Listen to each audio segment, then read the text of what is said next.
بسم الله الرحمن الرحيم. الحمد لله رب العالمين، الصلاة والسلام على أشرف الأنبياء والمرسلين وعلى آله الطاهرين وأصحابه الطيبين ومن تبعهم بإحسان إلى يوم الدين، أما بعد. سبحانك لا علم لنا إلا ما علمتنا إنك أنت العليم الحكيم. اللهم انفعنا بما علمتنا وعلمنا ما ينفعنا وزدنا علما. رب اشرح لي صدري ويسر لي امری واحلل عقدۃ من لسانی یفقہوا قولی. عزیز القدر محترم بزرگوں، بھائیوں اور دوستوں اور لائق احترام معززات ماؤں، بہنوں، بیٹیوں اور خواتین اسلام، آج حدیث کے سبق میں آپ سب کو ویلکم کہتا ہوں. آپ جانتے ہیں کہ ہم مختصر صحیح البخاری پڑھ رہے ہیں اور اس میں ہم نے پچھلے کئی سبقوں سے مساقات کا جو چیپٹر ہے وہ شروع کیا ہوا ہے، جو ابھی ختم نہیں ہوا، چل رہا ہے. اس میں پانی کے متعلق مسائل ہیں. پانی، چاہے پانی کے ساتھ صدقہ کرنے کا موضوع ہو، یا انسانوں کو پانی پلانے کے حوالے سے، یا جانوروں کو پانی پلانے کے حوالے سے، یا کھیتوں کو پانی دینے کے حوالے سے، یہ سارے مسائل اس چیپٹر کے اندر موجود ہیں مختصر طور پر، کیونکہ ہم مختصر صحیح البخاری پڑھ رہے ہیں، نہ کہ ہم اصل صحیح بخاری پڑھ رہے ہیں. تو اصل صحیح بخاری کے اندر بعض اوقات ڈیٹیلڈ اور تفصیلی طور پر احادیث آ جاتی ہیں، لیکن مختصر صحیح البخاری کے اندر مختصر ہوتی ہیں، احادیث ساری کی ساری نہیں آتی ہیں. تو ہم نے پچھلے سبق میں جو باب شروع کیا تھا اس کا عنوان ہے من رأى ان صاحب الحوض او القربة احق بمائه، جس کی یہ رائے ہے یا جس کا یہ نظریہ ہے کہ جو صاحب حوض ہے، یعنی حوض جس میں پانی ہوتا ہے، پانی کے حوض کا مالک یا مشکیزے کا مالک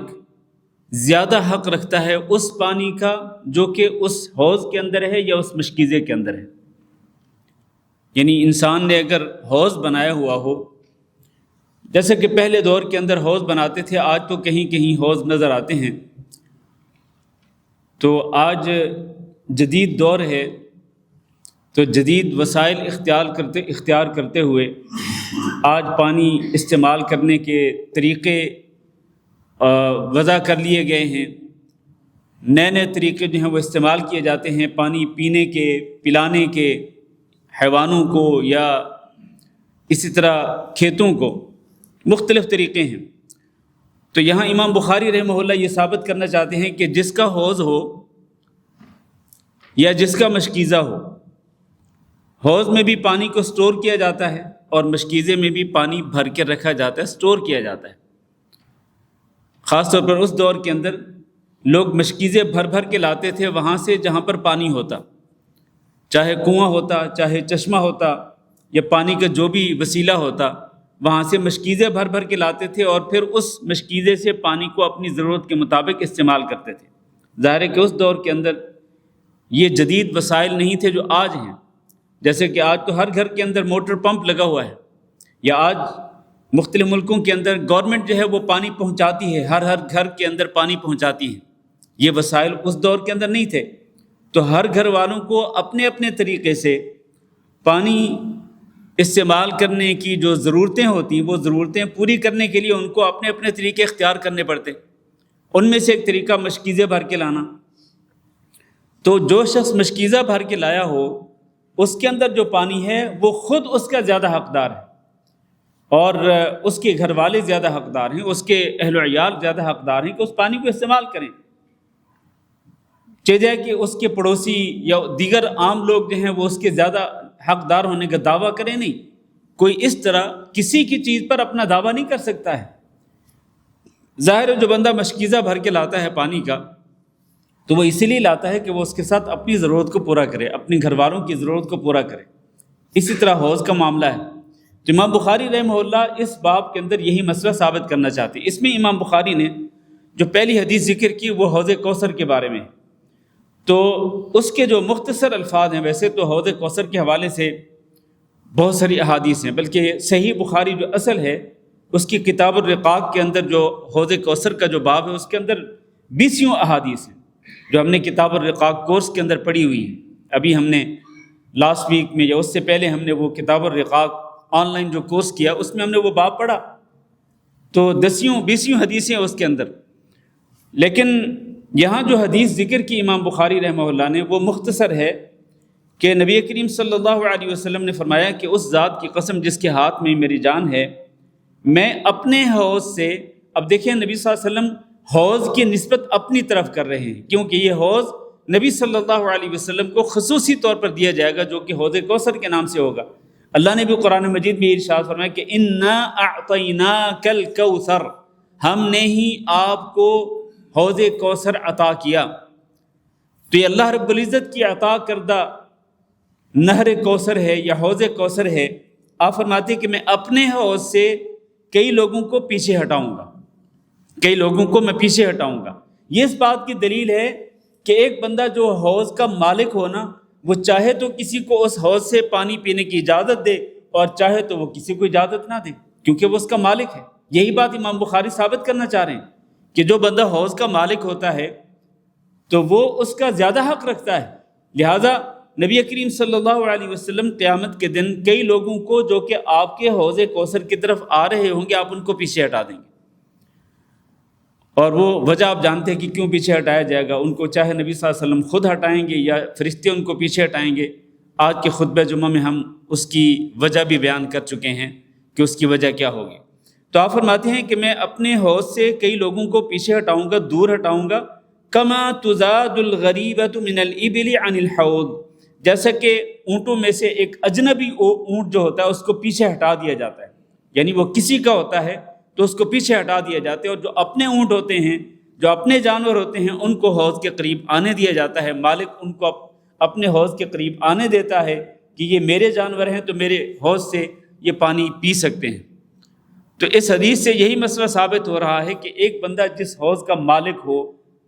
اب مثال کے طور پر آج کل کنویں بھی ہوتے ہیں کئی دیہاتوں کے اندر، ایک بندہ ایک کنویں کا مالک ہے تو وہ اس کے پانی کا زیادہ حق رکھتا ہے اپنے لیے، اپنے بیوی بچوں کے لیے اور اپنے کھیتوں کے لیے، ایون اپنے کھیتوں کے لیے بھی وہ زیادہ حق رکھتا ہے۔ چاہیے کہ دیگر لوگ آ کے دعویٰ کریں، نہیں، دعویٰ نہیں کر سکتے۔ ہاں اگر اس کی ضرورت سے پانی زائد ہے تو ضرورت سے زیادہ جو بچا ہوا پانی ہے وہ اس کو نہیں روک سکتا، اس کو روکنا گناہ ہے، جیسا کہ اگلی حدیث کے اندر بھی آ رہا ہے، اور ہم اس سے پہلے بھی 1-2 حدیثوں کے اندر یہ مسئلہ پڑھ چکے ہیں کہ ضرورت سے زیادہ پانی روکنا جائز نہیں ہے۔ تو نبی کریم صلی اللہ علیہ وسلم نے یہی اس حدیث کے اندر مسئلہ ذکر کیا ہے۔ اب اگلی حدیث پڑھتے ہیں جو ہم پچھلے درس میں نہیں پڑھ سکے تھے اس باب کے اندر۔ حضرت ابو ہریرہ رضی اللہ تعالیٰ عنہ بیان کرتے ہیں کہ نبی کریم صلی اللہ علیہ وسلم نے ارشاد فرمایا کہ 3 افراد ایسے ہوں گے کہ لا یکلمہم اللہ یوم القیامہ، اللہ تعالیٰ ان سے بات چیت کرنا بھی گوارا نہیں کرے گا، ان سے ہم کلام ہونا بھی گوارا نہیں کرے گا، ولا ینظر الیہم، اور اللہ ان کی طرف دیکھنا بھی گوارا نہیں کرے گا، یعنی بات کرنا تو دور کی بات ہے، اللہ ان کی طرف نظر رحمت سے دیکھنا بھی گوارا نہیں کرے گا۔ یہ اس بات کی علامت ہوگی کہ اللہ رب العزت ان پہ ناراض ہوگا۔ جیسے کہ آپ دیکھ سکتے ہیں وَلِلَّهِ الْمَثَلُ الْأَعْلَى، اللہ رب العزت کے لیے جو اعلیٰ مثالیں ہیں وہ بیان کی جا سکتی ہیں، اعلیٰ مثالیں یعنی جن کے اندر اللہ رب العزت کی تنقیص کا کوئی پہلو نہ ہو، کمی کا کوئی عیب کا پہلو نہ ہو، ایسی کوئی مثال بیان کی جا سکتی ہے۔ تو دنیا میں ہم دیکھتے ہیں کہ ایک بندہ جب کسی سے بہت سخت ناراض ہوتا ہے تو وہ اس سے بات چیت کرنا بھی گوارا نہیں کرتا، اور ایون اس کی طرف دیکھنا بھی گوارا نہیں کرتا، ایون اس کی طرف، بلکہ کئی لوگ کہہ بھی دیتے ہیں کہ تم میری نظروں کے سامنے نہ آیا کرو، میری آنکھوں کے سامنے نہ آیا کرو۔ کئی لوگ اس طرح بھی ناراضگی کے اظہار کرتے ہیں۔ تو اللہ رب العزت جو ہے، اللہ رب العزت بھی ایسے بدبخت لوگوں سے اتنا ناراض ہوگا اللہ رب العزت کہ اللہ ان سے ہم کلام ہونا بھی گوارا نہیں کرے گا، ان کی طرف نظر رحمت سے دیکھنا بھی گوارا نہیں کرے گا۔ یہ کون بدبخت ہوں گے؟ یہ فرمایا پہلا، رجل حلف علی سلعۃ، ایک وہ بندہ جو کہ اپنے سودے پر قسم کھائے، یعنی کوئی چیز جو وہ بیچ رہا ہے، وہ کوئی بھی چیز ہو، کوئی بڑی چیز ہے، کوئی چھوٹی چیز ہے، درمیانے درجے کی ہے، کوئی بھی چیز وہ بیچ رہا ہے اور اس پر وہ قسم کھا کے کہتا ہے لقد اعطی بها اکثر مما اعطى وهو کاذب، کہ جب ایک خریدار جو ہے اس کی ایک قیمت لگا رہا ہو، مثلا ایک چیز جو ہے وہ کہہ رہا ہے جی میں یہ 10 دینار میں بیچتا ہوں، اور خریدار جو ہے وہ کہتا ہے نہیں جی میں آپ سے 8 دینار میں لیتا ہوں، میں 8 دینار میں لیتا ہوں، تو یہ بندہ قسم کھا کے کہے کہ نہیں اللہ کی قسم مجھے اس چیز کے 9 دینار مل رہے تھے، میں نے اس کو نہیں بیچی، تو تمہیں 8 دینار میں کہاں بیچوں گا میں؟ اور وہ قسم کھانے میں جھوٹا ہے،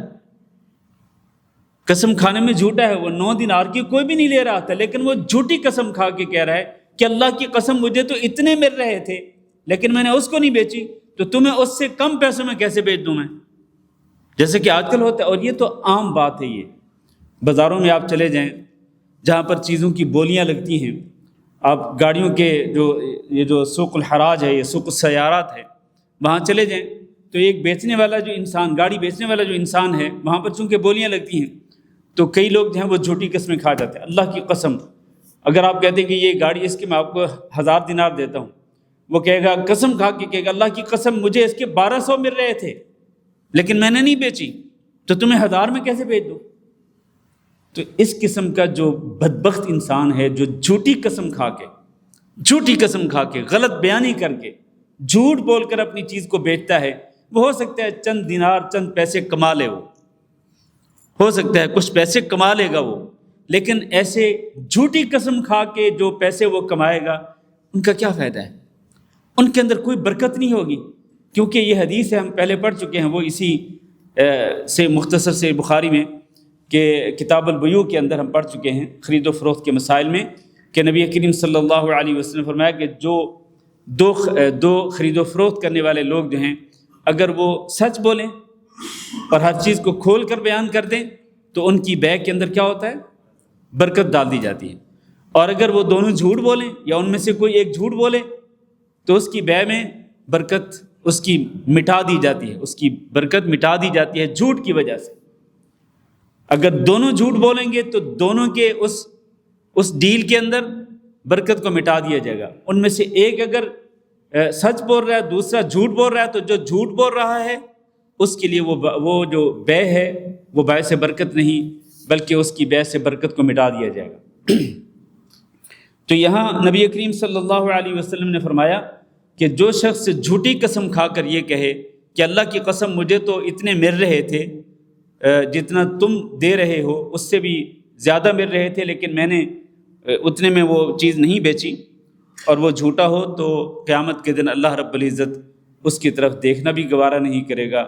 اور اس سے اللہ رب العزت بات چیت کرنا بھی گوارہ نہیں کرے گا۔ دوسرا انسان وَرَجُلٌ حَلَفَ عَلَى يَمِينٍ كَاذِبَةٍ بَعْدَ الْعَصْرِ لِيَقْتَطِعَ بِهَا مَالَ رَجُلٍ مُسْلِمٍ، ایک بندہ قسم کھائے اور وہ قسم کھانے میں جھوٹا ہو، جھوٹی قسم کھائے، بعد العصر، عصر کے بعد۔ عصر کے بعد کیوں کہا؟ اس لیے کہ جس طرح میں نے پہلے بیان کیا کہ عصر کے بعد عام طور پر ہر بزنس مین اور ہر تاجر کی یہ کوشش ہوتی ہے کہ وہ آج مغرب سے پہلے یا شام ہونے سے پہلے وہ چیزوں کو بیچ کر جائے،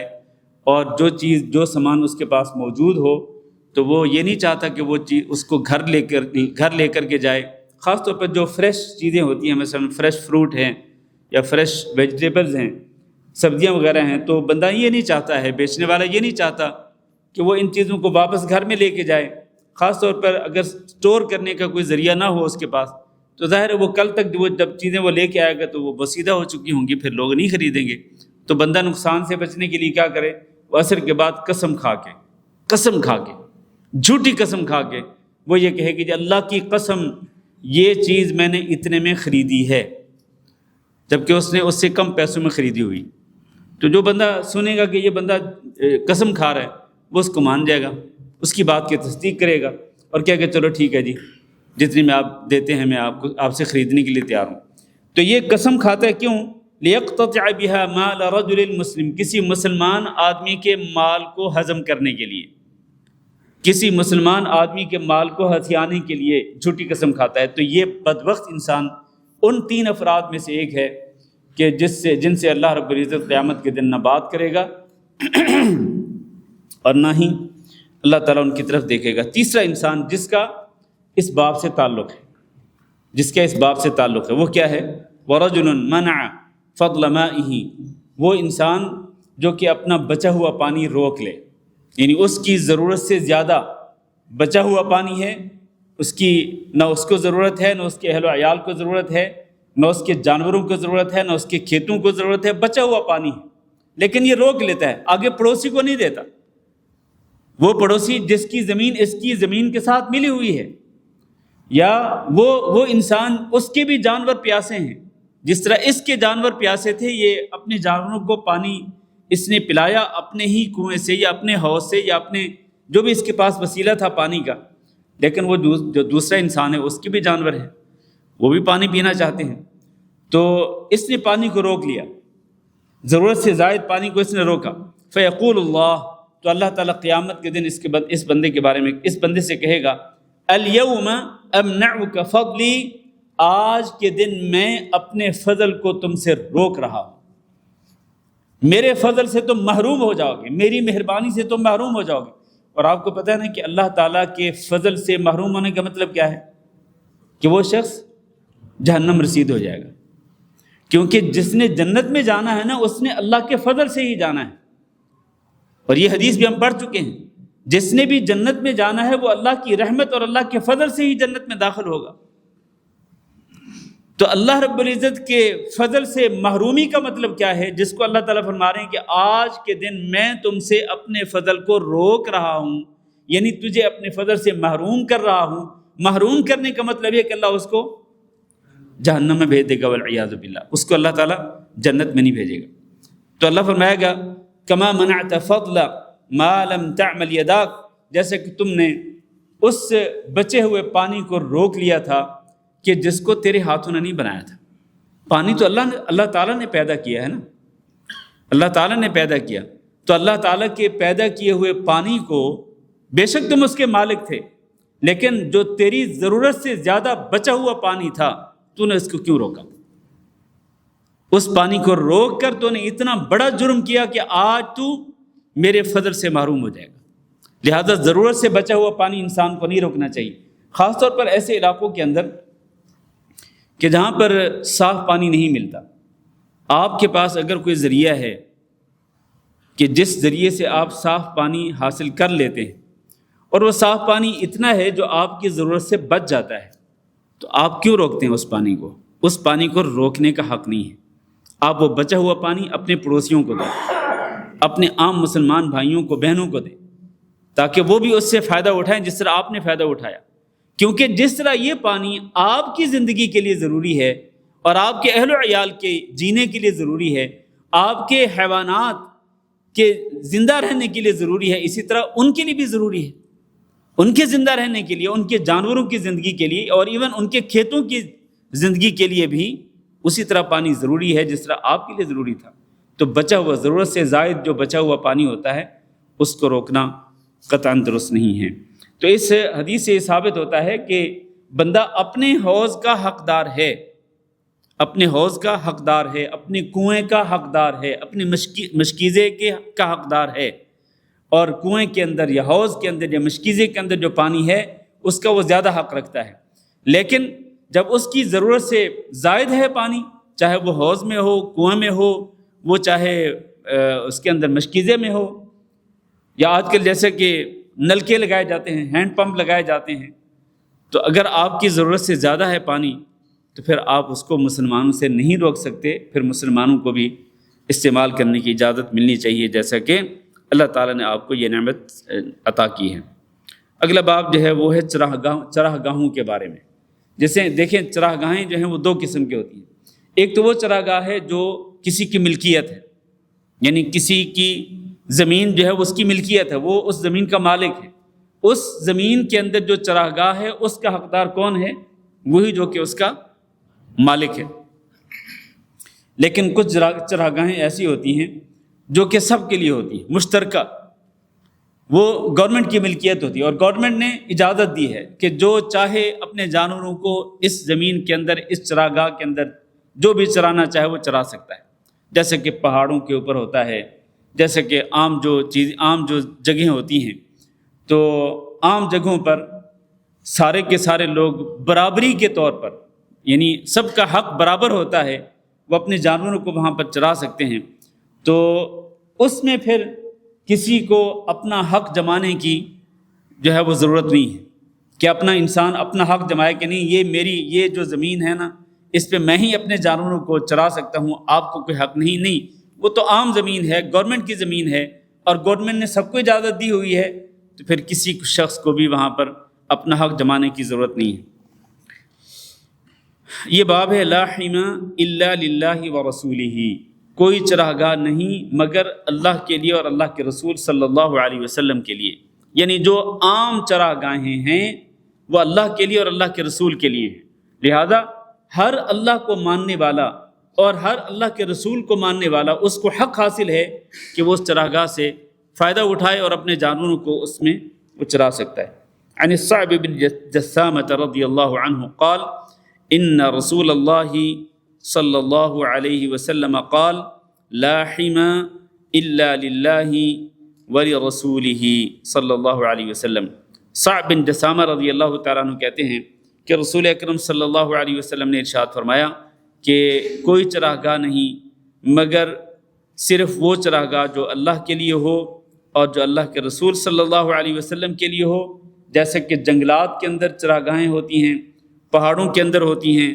یا گھاٹیوں کے اندر ہوتی ہیں، تو ایسی جو چراگاہیں ہوتی ہیں ان میں سے کسی بھی چراگاہ کے اوپر کوئی بندہ قبضہ نہیں کر سکتا کہ وہ قبضہ کر لے اور کہے کہ یہ صرف میرے لیے ہے اور میرے جانوروں کے لیے ہے، باقیوں کے لیے نہیں۔ ایسا کوئی بھی انسان جو ہے وہ اس طرح نہیں کر سکتا، اس سے فائدہ اٹھانے کی ہر ایک کو اجازت ہے۔ اچھا جی، اگلے باب کے اندر جو حدیث ہے نا وہ لمبی حدیث ہے اور آئی تھنک آج کے سبق میں وہ ختم نہیں ہوگی، تو ہم آج یہاں پر رک جاتے ہیں، اور جیسے کہ ابھی کہا جا رہا تھا کہ سوالوں کا بھی موقع دینا چاہیے۔ میرے پاس 2 سوال آئے ہوئے ہیں اور میرا خیال ہے کہ یہ سوال اتنے اہم ہیں کہ ان دونوں سوالوں کے جواب انشاءاللہ ہم تفسیر قرآن کے درس کے آخر میں دیں گے انشاءاللہ۔ تو آپ میں سے اگر کسی بھائی کو کوئی سوال ہو تو کر سکتے ہیں۔ شیخ صاحب، آپ نے جو لاسٹ ٹائم بتایا تھا تفسیر قرآن میں کہ ہمیں سبحانک ربنا و بحمدک اللہم اغفر لی جو دعا پڑھنی ہے رکوع میں سجود میں، تو رکوع میں کیا ہم یہ سبحان ربی العظیم چھوڑ کے یہ پڑھ سکتے ہیں، اور اگر یہ پڑھ سکتے ہیں تو ہم کمبائن نہیں کر سکتے اس سے دعا کرتے ہیں؟